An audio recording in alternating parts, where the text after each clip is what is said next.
$10 billion. I mean, just speak about the magnitude of that. That is by far the biggest commitment of the foundation, isn't it, Bill? I mean, this is by far the largest.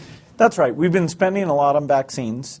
With this commitment, over 8 million additional lives will be saved. So it's one of the most effective ways that health in the poorest countries can be dramatically improved.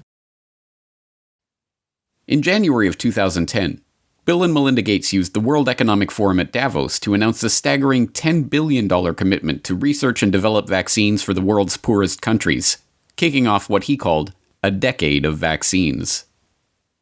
Today we're announcing a commitment over this next decade, which we think of as a decade of vaccines having incredible impact. We're announcing that we'll spend over $10 billion on vaccines. Hailed by the Gates-funded media. For the record, the Bill and Melinda Gates Foundation is a NewsHour underwriter. And applauded by the pharmaceutical companies who stood to reap the benefits of that largesse. The record-setting commitment made waves in the international community, helping to underwrite a global vaccine action plan coordinated by the Gates-funded World Health Organization. But contrary to the Gates' own PR spin that this $10 billion pledge was an unalloyed good and would save 8 million lives, the truth is that this attempt to reorient the global health economy was part of a much bigger agenda. An agenda that would ultimately lead to greater profits for big pharma companies, greater control for the Gates Foundation over the field of global health, and greater power for Bill Gates to shape the course of the future for billions of people around the planet. This is Bill Gates' plan to vaccinate the world. You're tuned into the Corbett Report. Given Gates' pledge to make this a decade of vaccines, it should come as no surprise that, since the dawn of this coronavirus crisis, he has been adamant that the world will not go back to normal until a vaccine has been developed. But we're going to have this intermediate period of opening up, and it won't be normal until we get an amazing vaccine to the entire world. The vaccine is critical because until you have that, things aren't really going to be normal. They can open up to some degree, but the risk of a rebound will be there until we have very broad vaccination. They won't be back to normal until we either have that phenomenal vaccine or a therapeutic that's like over 95% effective. And so we have to assume that's going to be almost 18 months from now. And then the final solution, which is a year to 2 years off, is the vaccine. So we've got to go full speed ahead on all three fronts. Just to head off the conspiracy theorists, maybe we shouldn't call the vaccine the final solution. Maybe just the best solution. Okay. More interestingly, since Gates began delivering this same talking point in every one of his many media appearances of late, it has been picked up and repeated by heads of state, health officials, doctors, and media talking heads, right down to the scientifically arbitrary but very specific 18-month time frame. Realistically, COVID-19 will be here for the next 18 months or more. We will not be able to return to normalcy until we find a vaccine or effective medications. The hard fact is, until we find a vaccine, going back to normal means putting lives at risk. This will be the new normal until a vaccine is developed. The only thing that will really allow life as we once knew it to resume is a vaccine. Obviously, we continue to work on the vaccines, but the vaccines have to be down the road by probably 14, 15, 16 months. We're doing great on the vaccines. The fact that so many heads of state, health ministers, and media commentators are dutifully echoing Gates' pronouncements about the need for a vaccine will not be surprising to those who saw last week's exploration of how Bill Gates monopolized global health. As we have seen, the Gates Foundation's tentacles have penetrated into every corner of the field of public health. Billions of dollars in funding and entire public policy agendas are under the control of this man, an unelected, unaccountable software developer with no medical research experience or training. And nowhere is Gates' control of public health more apparent than in the realm of vaccines. Gates launched the decade of vaccines with a $10 billion pledge. Gates helped develop the Global Vaccine Action Plan administered by the Gates-funded World Health Organization. Gates helped found Gavi, the Vaccine Alliance, aiming to develop healthy markets for vaccine manufacturers. Gates helped launch Gavi with a $1 billion donation in 2011, going on to contribute $4.1 billion over the course of the decade of vaccines. And so I'm pleased to announce to you that we're pledging an additional $1 billion to...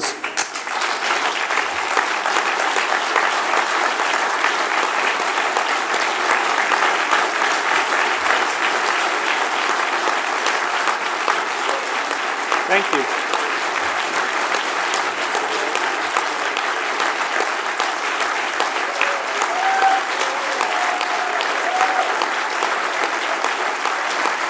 All right, thank you.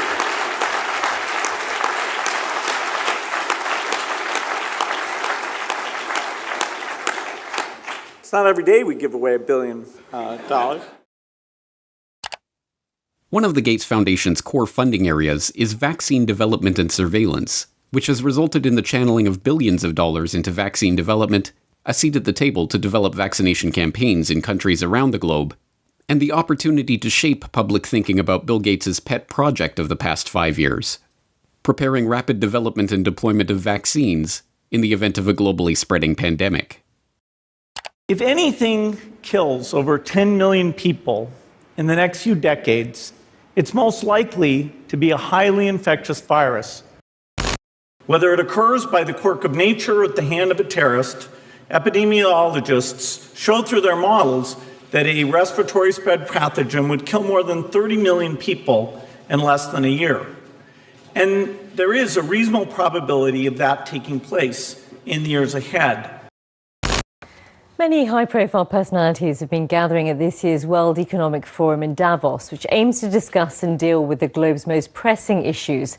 Amongst them is the Microsoft founder Bill Gates. His foundation is investing millions in the Coalition for Epidemic Preparedness Innovations to help combat infectious diseases. Here's some of what he had to say about his push to develop new vaccines. Unfortunately, it takes many years to do a completely new vaccine. The design, the safety reviews, costs, the manufacturing, all those things mean that an epidemic can be very widespread before that tool would come along.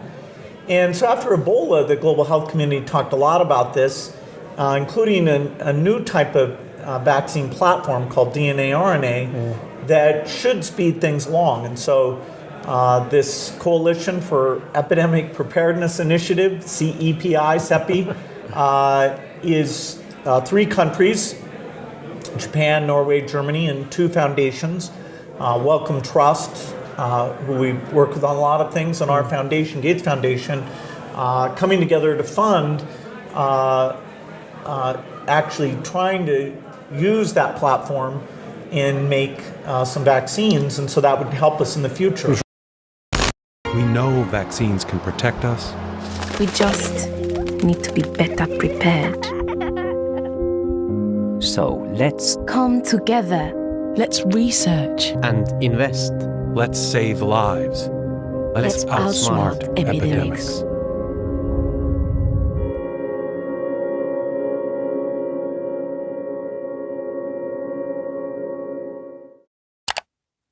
Given Gates' mammoth investment in vaccines over the past decade, his insistence that things won't go back to truly normal until we have a vaccine that we've gotten out to basically the entire world is hardly surprising.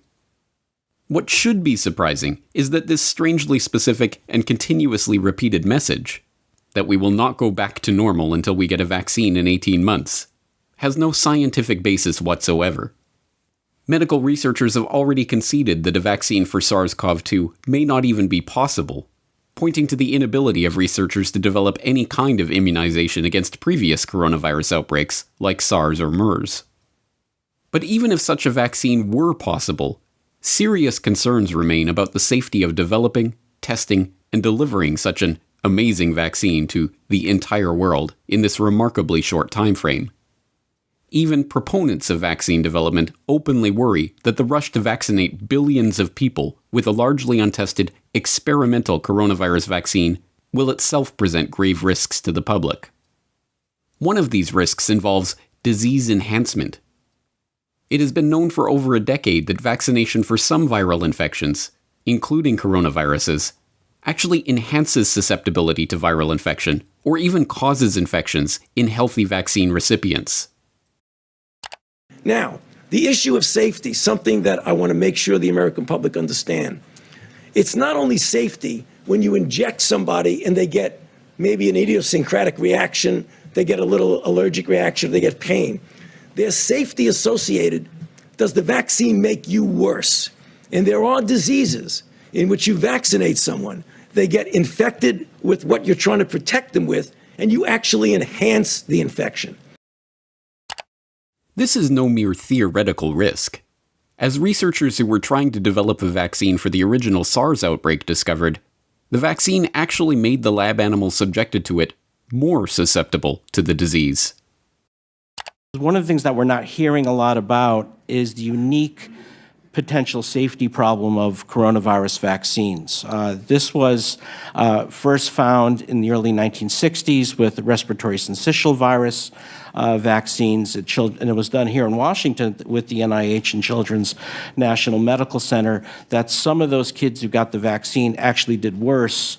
And I believe there were 2 deaths in the consequence of that study. Because what happens with certain types of respiratory virus vaccines, you get immunized, and then when you get actually exposed to the virus, you get this kind of paradoxical immune enhancement phenomenon. And we don't entirely understand the basis of it, but we recognize that it's a real problem for certain respiratory virus vaccines. That killed the RSV program for decades. Now the Gates Foundation is taking it up again. But when we started developing coronavirus vaccines and our colleagues, we noticed in laboratory animals that they started to show some of the same immune pathology that resembled what had happened 50 years earlier.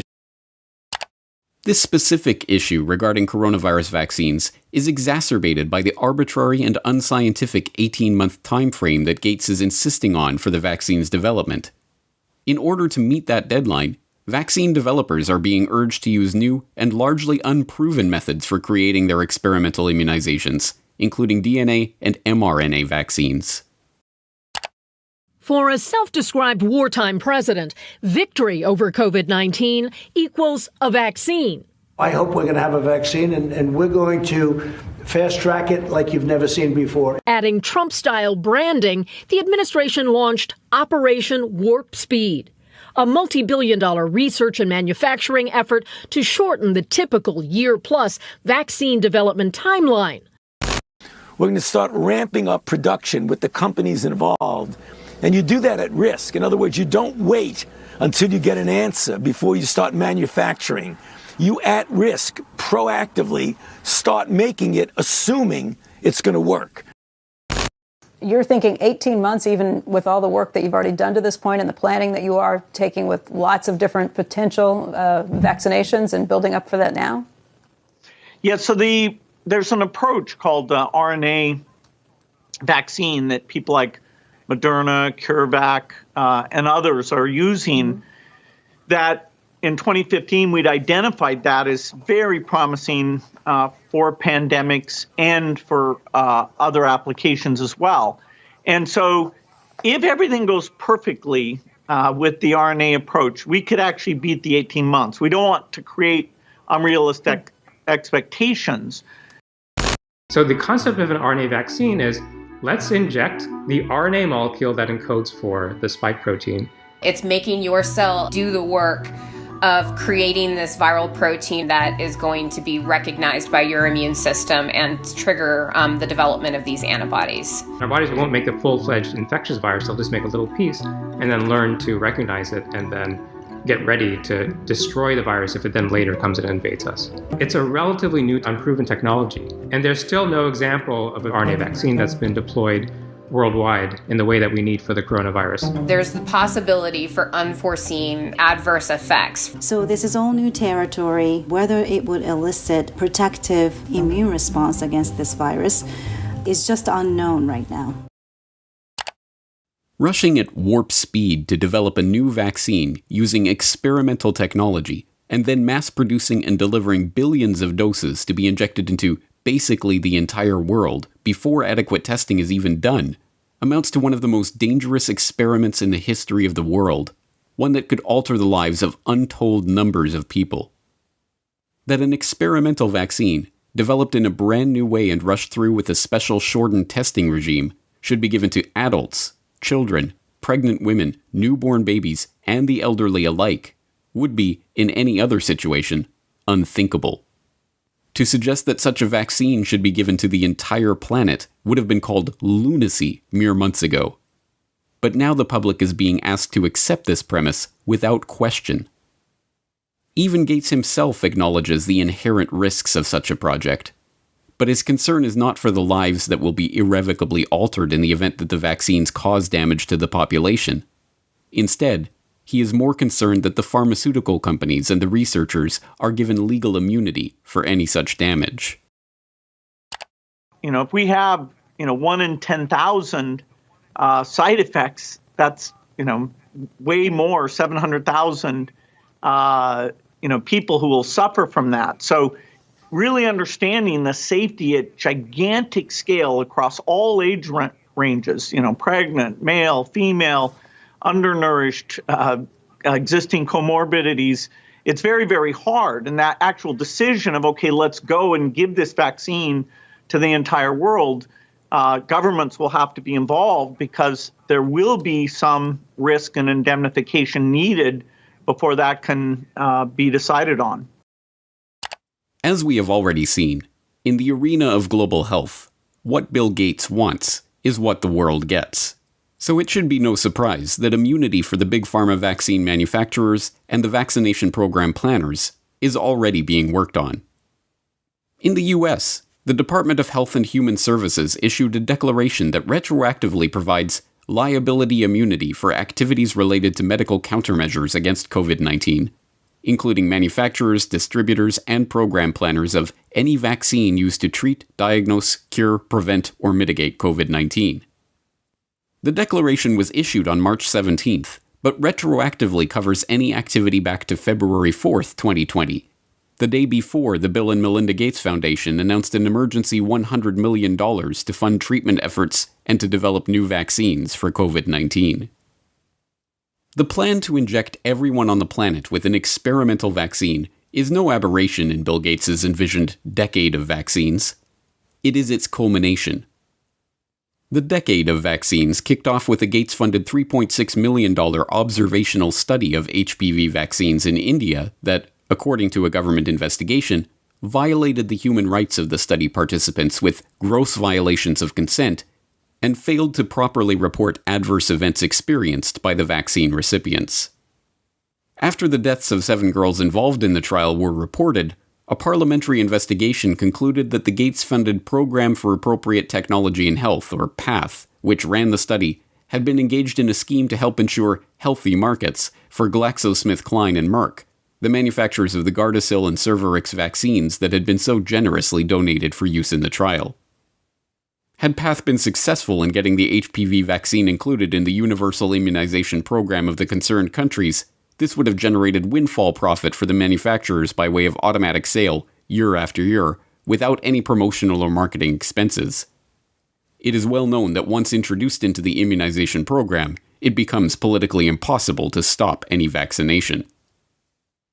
Chandra M. Gulhati, editor of the influential Monthly Index of Medical Specialties, remarked that it is shocking to see how an American organization used surreptitious methods to establish itself in India. And Samarin Nundi, editor emeritus of the National Medical Journal of India, lamented that this is an obvious case where Indians were being used as guinea pigs. Throughout the decade, India's concerns about the Bill and Melinda Gates Foundation and its corporate partners' influence on the country's national immunization programs grew. In 2016, the steering group of the country's National Health Mission blasted the government for allowing the country's National Technical Advisory Group on Immunization, the primary body advising the government on all vaccination-related matters, to be effectively purchased by the Gates Foundation. As one steering group member noted, The NTAGI Secretariat has been moved out of the government's health ministry to the Office of Public Health Foundation of India, and the 32 staff members in that secretariat draw their salaries from the Bill and Melinda Gates Foundation. There is a clear conflict of interest. On one hand, the BMGF funds the secretariat that is the highest decision-making body in vaccines, and, on the other, it partners with the pharma industry in Gavi. This is unacceptable. In 2017, the government responded by cutting all financial ties between the advisory group and the Gates Foundation. Similar stories play out across the Gates Foundation's decade of vaccines. There's the Gates-founded and funded meningitis vaccine project, which led to the creation and testing of MenAfriVac, a 50-cent per dose immunization against meningococcal meningitis. The test led to reports of between 40 and 500 children suffering seizures and convulsions and eventually becoming paralyzed. There's the 2017 confirmation that the Gates-supported oral polio vaccine was actually responsible for the majority of new polio cases, and the 2018 follow-up showing that 80% of polio cases are now vaccine-derived.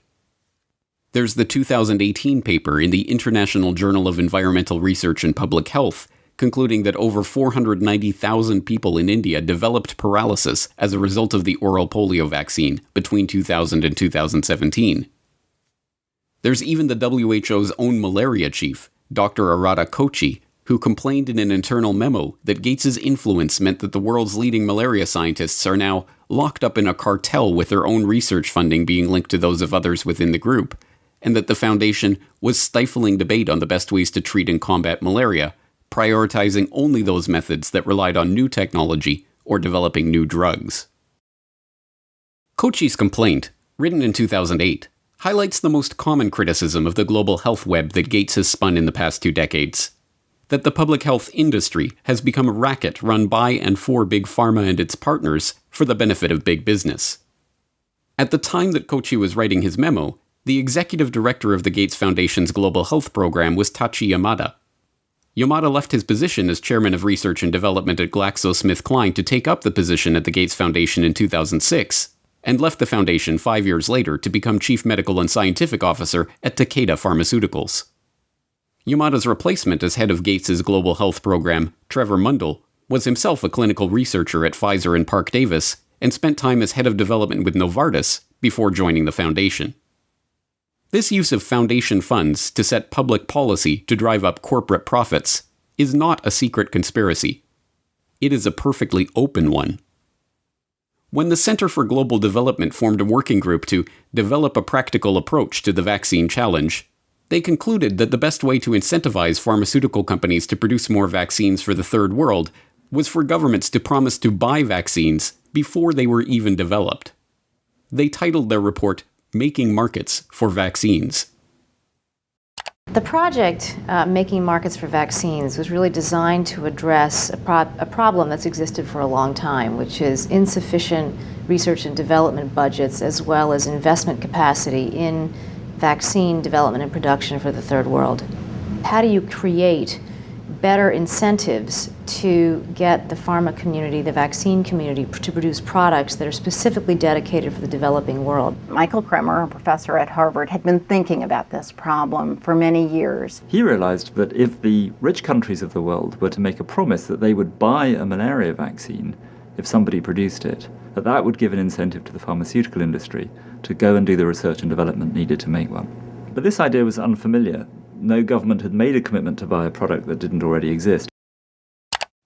When the first such advanced market commitment was made in 2007, a $1.5 billion promise to buy yet-to-be-produced vaccines from big pharma manufacturers, there was the Gates Foundation as the only non-nation sponsor. The Gates-founded Gavi Vaccine Alliance is an open partnership between the Gates Foundation, the World Health Organization, the World Bank, and vaccine manufacturers. Their stated goal includes introducing new vaccines into the routine schedules of national immunization programs, and to engage in market-shaping efforts to ensure healthy markets for vaccines and other immunization products. If introducing new vaccines and ensuring healthy markets for them was the aim of Gates's decade of vaccines, there can be no doubt that COVID-19 has seen that goal realized in spectacular fashion. Let's start the pledging. The EU kicked off its fundraising drive with €1 billion. In the hours that followed, pledges were beamed in from across the globe. The Kingdom of Saudi Arabia has pledged $500 million. Even pop icon Madonna made a last-minute donation of €1 million. By combining the world's expertise and brain power and resources, we can attack this disease in the way it's attacking us, globally. Our foundation is proud to partner with you, and I'm pleased to announce today that we will pledge $100 million towards this effort. Germany was one of the leading donors, pledging over €500 million. The money is earmarked for international health organizations and research networks in a bid to speed up the development of a vaccine. And there, at the center of this web, is the Gates Foundation, connected to every major organization, research institution, international alliance, and vaccine manufacturer involved in the current crisis. Certainly, the Gates, like the Rockefellers, have profited from their years as the most generous people on the planet. As curious as it might seem to those who don't understand the true nature of this monopoly cartel, despite all of these grants and pledges, commitments of tens of billions of dollars, Bill Gates' personal net worth has actually doubled during this decade of vaccines, from $50 billion to over $100 billion. But once again, we come back to the question, who is Bill Gates? Is he motivated simply by money? Is this incessant drive to vaccinate the entire population of the planet merely the result of greed? Or is there something else driving this agenda? As we shall see next time, money is not the end goal of Gates's philanthropic activities. Money is just the tool that he is using to purchase what he really wants. Control. Control not just of the health industry, but control of the human population itself.